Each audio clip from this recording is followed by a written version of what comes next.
నమస్తే. ప్రస్తుతం మనతో పాటు ప్రముఖ ఆధ్యాత్మికవేత్త, వేదిక్ యాస్ట్రాలజర్ గొనుగొంట్ల సురేష్ బాబు గారు ఉన్నారు. గురుగారితో మాట్లాడేద్దాం. నమస్కారం గురుగారు.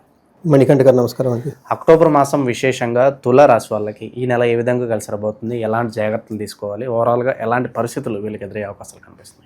సో మనం అక్టోబర్ మంత్ చాలా పవిత్రమైన మంత్, ఉత్సాహకరమైన మంత్. ఒకటి దసరా పండగ, వెకేషన్స్, తర్వాత దీపావళి. మనకి దీపావళి లాస్ట్ 5 days ధనలక్ష్మి గురించి ఎక్కువగా చేస్తుంటారు. ధనత్రయోదశి దగ్గర నుంచి మనకి దీపావళి పండగ, అమావాస్య మంచి అమావాస్య అండి. లక్ష్మీదేవి పుట్టినరోజు అమ్మవారికి చేస్తూ ఉంటారు.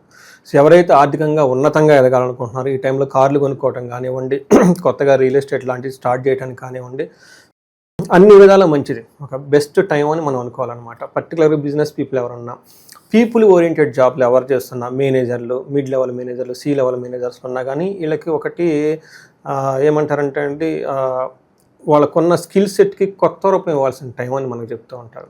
మనకు ఆయుధ పూజ అని కూడా చేస్తూ ఉంటారు. ఎందుకు ఆయుధ పూజ అంటే మనం వాడే టెక్నాలజీ ఆయుధ పూజ. ఇంటర్నెట్, ఇన్స్టాగ్రామ్ రీల్స్, యూట్యూబ్ ఇవన్నీ కూడా మనకి ఈ ఎవరైతే సాఫ్ట్వేర్లో ఉన్నారో వాళ్ళకి ఆ ల్యాప్టాపే ఒక ఆయుధం కదండి. వాళ్ళకున్న స్కిల్స్, ఇంటెలిజెంటే. ఇంకా వీళ్ళంతా వాటికి ఒక ఫ్రెష్ ఎనర్జీని తీసుకొని రావాల్సిన ఈ టైంలో తులారాశి మనం చూసుకుంటే ఫస్ట్ ఈ రాశి వాళ్ళు కొంచెం జాగ్రత్తగా ఈ మాసంలో ఉండాలి. ఒకటి ఏం జరిగినా కానీ రెస్పాండ్ అవ్వకుండా, అది మంచిగానే చెడుకోకుండా వాళ్ళల్లో వాళ్ళు ఆధ్యాత్మికంగా కనుక ఉంటే చాలా సమస్యలు వీళ్ళు అధిగమించవచ్చు. ఎందుకంటే తులారాశి వాళ్ళకి చాలామందికి జాబులు పోయే అవకాశం ఎక్కువగా ఉంటుంది. ఎందుకంటే జన్మ రాశిలోనే వీళ్ళకి 3-4 గ్రహాలు ఉన్నాయి. ఆల్మోస్ట్ ఏ గ్రహం కూడా వీళ్ళకి అనుకూలంగా లేదు అని చెప్పుకోవాలి. అయితే ఎవరైతే ఆ సెప్టెంబర్ మంత్ వాళ్ళు ఎలా అయ్యారో దానికంటే కూడా కొంచెం కాంప్లికేటెడ్గా ఉంటుంది ఏమంటారు మనం తెలుసుకోవచ్చు. పర్టికులర్గా స్వస్థాన నాశనం చేయవ అంటారు. అంటే ఉన్న పొజిషన్ కోల్పోయే అవకాశం ఎక్కువగా ఉంటుంది. విపరీతంగా ధనం ఖర్చు అయ్యే అవకాశం ఎక్కువగా ఉంటుంది. అవమానం జరిగే అవకాశం ఎక్కువగా ఉంటుంది. పరిస్థితి ఏది వీళ్ళ కంట్రోల్లో ఉండదు. వీళ్ళు వేరే వాళ్ళ కంట్రోల్లో ఉంటారు. 2 ఆప్షన్లు. ఒకటి మన కంట్రోల్, బట్ అది ఎప్పుడు కుదరగదండి. కొన్నిసార్లు మనం వేరే వరకు కంట్రోల్లోకి వెళ్ళిపోతాం. ఈ నవంబర్ మంత్లో వీళ్ళు వేరే వాళ్ళ కంట్రోల్లోకి వెళ్ళే అవకాశం ఎక్కువగా ఉంది. దానికి ఉల్టా ఏం చేయాలంటే క్లవర్గా వీళ్ళు దేవుడి యొక్క కంట్రోల్లోకి వెళ్ళిపోవాలి. పూజలు పురస్కారాలు చేసుకోవటం, వెకేషన్కి వెళ్ళటం, గుళ్ళు తిరగటం. వీళ్ళంతా సెల్ఫ్ కంట్రోల్, ఆధ్యాత్మికంగా ఉండటం, అయ్యప్ప మాల తీసుకోవటం, దీక్ష తీసుకోవటం, భవానీ మాల వేసుకోవటం, ఇలా కనుక చేసుకుంటూ ఉంటే సెల్ఫ్ కంట్రోల్. వీళ్ళ కంట్రోల్లో కనుక ఉంటే వేరే వాళ్ళు వచ్చి ఇంకా కంట్రోల్ పెట్టే అవకాశం ఏమీ ఉండదు. కాబట్టి ఇది ఒక ట్రిక్ మనం పాటించాలి తులారాశి వాళ్ళు ఈ మంత్లో. ఫస్ట్ ఇందులో కనుక చూసుకుంటే చిత్తా 3-4 పాదాలు, స్వాతి 1, 2, 3, 4 పాదాలు, విశాఖ 1, 2, 3 పాదాలు అంతా తులారాశిలో ఉంటారు. పేరు బలం కనుక చూసుకుంటే ఇలా రా, రీ, రూ, రే, రో, తా, తీ, తూ, తే అన్న లెటర్స్ అంతా మనకి ఈ తులారాశిలో ఉంటారు. ఇందులో వీళ్ళకి వీళ్ళ సొంత రాశిలోనే 4 గ్రహాలు ఉంటున్నాయండి. 3 గ్రహాలు ఉంటున్నాయి. 12వ స్థానంలో శుక్రుడు ఉంటున్నారు. ఇది కొంచెం గమనించుకొని కొంచెం ఏమంటారంటేనండి ఇబ్బంది పడే పరిస్థితి. పర్టికులర్గా జాబులకి ఎవరైతే చేస్తూ ఉన్నారో, ఐటీ ఫీల్డ్లో ఉన్నారో, ఐటీ ఫీల్డ్లో కూడా మిడ్ లెవెల్ మేనేజర్స్లో ఎవరైతే ఉంటారో, పీపుల్ ఓరియంటెడ్ పీపుల్ ఎవరంటే వాళ్ళకి కొంచెం జాగ్రత్తగా ఎక్కువ ఉంటుంది. ఎందుకంటే వాళ్ళకి ప్రెషర్ చాలా ఎక్కువ ఉంటుందండి. ఎందుకంటే వాళ్ళ మిస్టేక్లు, వాళ్ళ టీం మిస్టేక్లు, వాళ్ళ బాస్ మిస్టేక్లు, రకరకాల హెచ్ఆర్లు రకరకాలు ఉంటాయి వాళ్ళ సరౌండింగ్ అంతా.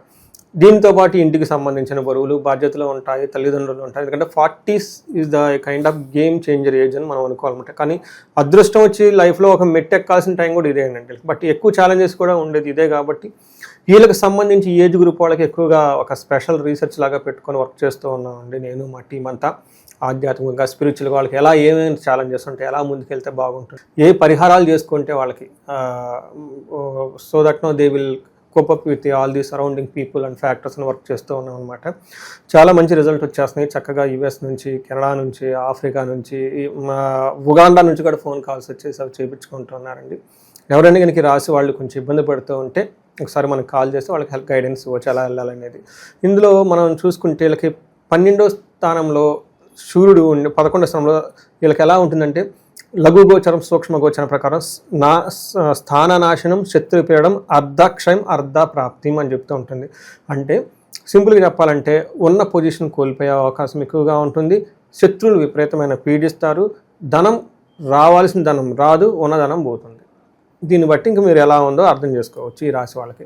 సో మనకి సంస్కృతంలో మహర్షులు ఏం చెప్తారంటే డీటెయిల్డ్ కనుక చూసుకుంటే ఫస్ట్ హౌస్లో సూర్యుడు ఉండటం వల్ల దేహార్తి, సత్వం, సంతాపకాల అతిక్రమణ భోజనం, బంధుమిత్ర సుహృద్వేష.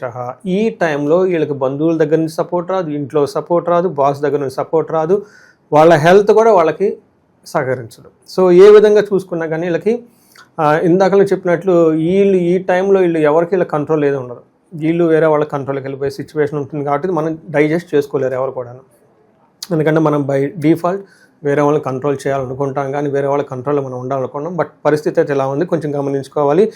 స్మార్ట్గా ఉండటం ఈ టైంలో చాలా ఇంపార్టెంట్. కుజుడు చూసుకున్నారనుకోండి, అగైన్ ఇది కూడా ఫస్ట్ హౌస్లో ఉండటంలో ఇబ్బంది పెట్టే పరిస్థితిలో ఉంది. మనకి సంస్కృతంలో మహర్షులు ఏం చెప్తారంటే, జ్వరం ఖడ్గవరణం చైవ భార్య బంధు విరోధ కృత్ చంద్రరాశిగతి యక్ష రాక్షస పీడనం. అందుకని ఈ యక్ష రాక్షస పీడనం ఎవరైతే ఉన్నారో, ఎవరైతే ఇప్పటిదాకా మీకు దిష్టి కొట్టుకొని ఉందో, ఎవరైతే మిమ్మల్ని తిట్టారో, ఇంతకుముందు ఏదో మీరు మిస్టేకులు చేసి ఉంటారో, ఈ హిడెన్ ఫోర్సెస్ ఉంటారు. అవి మనకేమంటారంటే మనం ఎప్పుడైతే డౌన్గా ఉన్నామో కాసుకొని కూర్చుంటారో మన మీద ఎగబడడానికి. ఈ టైప్ ఫ్యాక్టర్స్ని వస్తాయి. మనకి హెల్త్ ఉంటుంది, డాక్టర్ దగ్గర పోతే ఏమో ఉండదు. సో అంతా బాగుంటుంది, ఉన్నట్టుండి ఓవర్ నైట్ గొడవలు అవుతూ ఉంటాయి, లేదంటే ఓవర్ నైట్ యాక్సిడెంట్లు అవుతూ ఉంటాయి, అన్ఎక్స్పెక్టెడ్గా జరుగుతూ ఉంటుంది. వాటికి రీజన్ అనేది ఏమి ఉండదు అనమాట. ఈ యక్ష రాక్షస పీడనం అంటారు. దిష్టి కానివ్వండి, లేదంటే పీడలు కానివ్వండి, కర్సెస్ ఇవన్నీ వచ్చేసి మీద పడిపోతూ ఉంటాయి. ఈ టైంలో సెన్సిటివ్గా ఉండాలి. కొంచెం ఆధ్యాత్మికంగా ఎక్కువగా ఉంటుంది. చాలా ఉంటుంది. ఖడ్గవరైన వీళ్ళు బ్లడ్ని వీళ్ళే చూసుకునే అవకాశం ఎక్కువగా ఉంటుంది. గాయాలయ్యే అవకాశం కూడా ఎక్కువగా ఉంటుంది. ఎనిమీస్ మిమ్మల్ని ఏ విధంగా అయితే ఇబ్బంది పెట్టాలో ఆ విధంగా ఇబ్బంది పెట్టడానికి రెడీగా కాసుకొని ఉన్నారు. జాగ్రత్తగా ఉండాలి. దెబ్బలు పడే అవకాశం ఎక్కువగా ఉంటుంది. అందుకని ఈ టైంలో 12వ స్థానంలో అగైన్ శుక్రుడు ఉండటంతో శస్త్రపీడం, చోర బాధ, దొంగతనాలు జరిగే అవకాశం ఎక్కువగా ఉంటుంది. భయం గొలిపే సిచ్యువేషన్స్ ఎక్కువగా ఉంటుంది. ఏదైనా కనుక పని చేస్తే అందులో విఘ్నాలు వచ్చి ఆటంకాలు వస్తాయి. సో దీన్ని బట్టి సమరీ మీకు ఏం అర్థమైందంటేనండి, మీరు ఏవైతే పనులు చేస్తున్నారో ఒక్క స్టెప్ బ్యాక్ తీసుకొని కామ్గా ఉండండి. ఈ టైంలో కొత్త పనులు ఏమీ ఇనిషియేట్ చేయకండి. వేరే వాళ్ళ కంట్రోల్లో మీరు బదులు మీరు ఆధ్యాత్మిక కంట్రోల్లో మీరే కనుక ఉంటే ఈ మాసం కనుక తప్పించుకొని ముందుకెళ్ళిపోతే నెక్స్ట్ మాసం అంతా చక్కగా ఉంటుంది. ఇది సమరీ. ఓకే, ఇక ఈ రాశిలో గురుగారు ఏ నక్షత్రాలు ఉంటారు, వాళ్ళకి ఎలాంటి పరిస్థితులు ఎదురయ్యే అవకాశం? వీళ్ళకి చిత్త, స్వాతి, విశాఖ నక్షత్రాలు ఇందులో ఉంటారండి. ఇందులో బాగా మోస్ట్ పవర్ఫుల్ స్వాతి నక్షత్రం. ఎందుకంటే 4 పాదాలు ఇందులోనే ఉంటాయి. వాళ్ళు కోర్ పిల్లర్ ఈ రాశి వాళ్ళకి అని చెప్పుకోవాలి. చిత్త వాళ్ళకి చూసుకుంటే వీళ్ళకి సంపదలు వస్తుంది, ధనలాభం వస్తుంది, ఐశ్వర్యం ఉంటుంది. కానీ వేరే విషయంలో ప్రాబ్లం ఉంటుంది. ఒకటి కలహము, మృత్యుభయము, మరణము, నాశనము చూపిస్తుంది. సో ఇవన్నీ సంస్కృత పదాలు. తెలుగులో మూవీలో చెప్పినట్లు మీనింగ్ కాదు. వీటి మీనింగ్ ఏంటంటే, ఇప్పటిదాకా ఏదైనా కనుక మీరు బాగా ఇంట్రెస్ట్గా చేస్తూ ఉంటే వాటిలో బ్రేక్ వచ్చి ఆగిపోతుంది. అలా బ్రేక్ రావటాన్ని మృత్యం అంటారు, లేకుండా పోవటాన్ని నాశనం అంటారు. అది మన పని కానివ్వండి, ఒక ప్రాజెక్ట్ కానివ్వండి, ఇంకోటి కానివ్వండి. ఐటీ పీపుల్ చాలామంది ఉంటారు. ఆ ప్రాజెక్ట్లో 1 year 2 years మంచి చేస్తూ ఉంటారు. అది టక్కన అయిపోతుంది. దట్ ఈస్ కాల్డ్ నథింగ్ బట్టి మృత్యు. ఆ తర్వాత అసలు మనం ఉంటాం లేదా అనేది డౌట్ వస్తుంది. మృత్యు భయం అది. ఆ తర్వాత నాశనం. ఈ బాస్ వచ్చేసి మీరు బెంచ్ మీద ఉన్నారంటాడు. ఇలా జరిగే అవకాశాలు ఎక్కువగా ఉంటుంది కాబట్టి జాగ్రత్తగా ఉండాలి. స్వాతి నక్షత్రం వాళ్ళకి సేమ్ వీళ్ళు కూడా సౌఖ్యంగా ఉంటారు, సంపదలు ఉంటారు, క్షేమం ఉంటుంది. 3 months 4 months ప్యాకేజ్ శాలరీ అయితే రెడీగానే ఉంటుంది. దాని గురించి ఏం బాధపడిన అసలు. బట్ మిగతా విషయాలు జాగ్రత్తగా ఉండే అవకాశం ఎక్కువగా ఉంటుంది. వీళ్ళు కొంచెం జాగ్రత్తగా ఆధ్యాత్మికంగా ఉండటం చాలా ఇంపార్టెంట్. విశాఖ నక్షత్రం వాళ్ళకి లాభప్రదంగా ఉంటుంది. ఫారిన్ రిలేటెడ్ ఉన్న వాళ్ళకి బాగుంటుంది. క్షేమంగా ఉంటారు, సౌఖ్యంగా ఉంటారు, సంపదలో ఉంటారు. బట్ వీళ్ళకి ఛాలెంజెస్ ఏమవుతుందంటే మృత్యు భయము, నాశనము చూపిస్తుంది. ఇది కూడాను ఈ మంత్ ఎండ్లో ఉంటుంది. ఫస్ట్ 3 months వీళ్ళకంతా బాగానే ఉంటుంది. దీపావళి పండుగ అంతా బాగానే ఉంటుంది. బట్ లాస్ట్లో ఇవి ట్రిగ్గర్ అయ్యే అవకాశం ఎక్కువగా ఉంటుంది. ఇది భయపడ్డం అని కాదు, అవి ఉండే అవకాశం ఎక్కువగా ఉంది. కాబట్టి ముందుగా మైండ్లో పెట్టుకొని ఆధ్యాత్మికంగా ఉండటం, ఎక్కడెక్కడ రిస్కీ థింగ్స్ ఉన్నాయో వాటికి 1-2 సార్లు ఆల్టర్నేటివ్స్ పెట్టుకొని ఉంటే లైఫ్ అనేది స్మూత్ఫుల్గా ముందుకెళ్ళిపోతుందండి. ఇక విశేషంగా ప్రజెంట్ ఉన్న గ్రహస్థితి బట్టి ఎలాంటి పరిహారాలు వీళ్ళకి బాగా అవసరం అంటారు గురుగారు? ఇప్పుడున్న వీళ్ళకి నేను ఏం చెప్తానంటే అండి, మన్యు పాశుపత అభిషేకం ఖచ్చితంగా చేసుకోవాలండి. వీళ్ళకి మన్యు పాశుపత అభిషేకం నేను చాలాసార్లు ఎందుకు చెప్తూ ఉంటానంటేనండి, మన్యు పాశుపత అభిషేకము, రాహుకేతుల పూజ నేను ఐటీ వాళ్ళు అనగానే ముందు వాళ్ళకి చెప్పేస్తానండి. ఎందుకంటే ఎవరైతే ఐటీ ఫీల్డ్లో ఉంటారో ఆ ఐటీలో వాళ్ళకి ఎదగటానికి కారణం రాహుకేతువులు. చాలామంది ఐటీ వాళ్ళకి కెరీర్లో కూడా వైఫ్ అండ్ హస్బెండ్తో ప్రాబ్లం ఉంటుందండి. అది మనం ఏం చెప్తాము, పెళ్ళికి ముందు ఒక లవ్ అఫైర్, అది బ్రేక్ అయిన తర్వాత కాంట్రావర్సో సంథింగ్ ఉంటుంది. ఏమవుతుందంటే ఎప్పుడైతే మనం ఈ మన్యుకి చేసి రాహుకేతులు చేసామో, వీళ్ళకి ఏదైతే ఈ రాహుకేతులు పూజ చేసుకుంటారో చాలామందికి అన్ఎక్స్పెక్టెడ్ సోర్స్. ఎందుకంటే చాలామంది ఐటీ ఎంప్లాయీస్ ఈ షేర్లో కూడా ఇన్వెస్ట్ చేస్తారు. చూడండి వాళ్ళకి మైండ్ ఎలా ఉంటుంది, స్పెక్యులేటివ్ ఉంటుంది, ఆన్లైన్ గేమ్స్ ఇవంతా అసోసియేటెడే ఉంటాయి చాలామంది, ఎక్కువ మందికి. ఎప్పుడైతే రాహుకేతులకి కేర్ తీసుకున్నాం అనుకోండి, ఇవన్నీ సెటిల్ అయిపోతాయి. వీటితో పాటు నెక్స్ట్ ఐటీలో ఉన్న వాళ్ళకి చాలా ప్రాబ్లమ్స్ ఏమంటే వాళ్ళ కొలీగ్సే వీళ్ళ శత్రువులు కనపడకుండా. అందుకని అప్పుడు మన్యు పాశుపతం చేసుకుంటే రియల్ లైఫ్లో, ఎందుకంటే లాస్ట్ మంత్ మీరు నమ్ముతున్నారు 7-8 మంది సాఫ్ట్వేర్ ప్రొఫెషనల్ చేస్తానండి.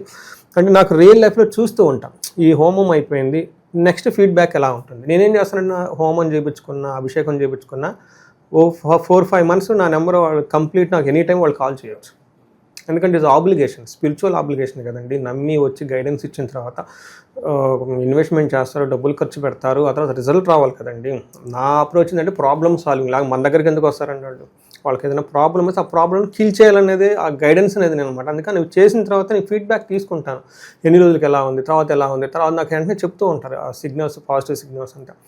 ఈ కాంబినేషన్ చాలా బాగా వర్క్ అయింది. ఒకటి మన్యు చేస్తే 2 బెనిఫిట్లు అండి. మన్యు చేస్తే ధనము వస్తుంది, శత్రుబాధ పోతుంది. ఎప్పుడైతే రాహుకేతులు కేర్ తీసుకుంటామో, ఈ ఐటీకి సంబంధించిన ప్రొఫెషనల్ రాహుకేతులే కాబట్టి వాళ్ళకి సింబాలిక్ కూడాను భార్యతో గొడవలు ఇప్పుడు అవుతూ ఉంటాయి అనుకుంటే అది సింబాలిక్. అలానే వైఫ్ అండ్ హస్బెండ్ మధ్య రిలేషన్షిప్ సరిగా లేకపోయినా కానీ సింబాలిక్ ఇదే అవుతుంది. ద బెస్ట్ కాంబినేషన్, వెరీ క్విక్గా రిజల్ట్ వచ్చింది రాహుకేతులకి సుబ్రహ్మణ్యేశ్వర స్వామికి సంబంధించిన మూల మంత్రం, ఎట్ ఏ టైం మన్యు పాశుపత అభిషేకం, ఇవి కనుక సెట్ చేసుకోగలిగితే ఎవరైనా సరే ఐటీ పీపుల్కి 90% ప్రాబ్లమ్స్ ఆటోమేటిక్గా పోతాయండి.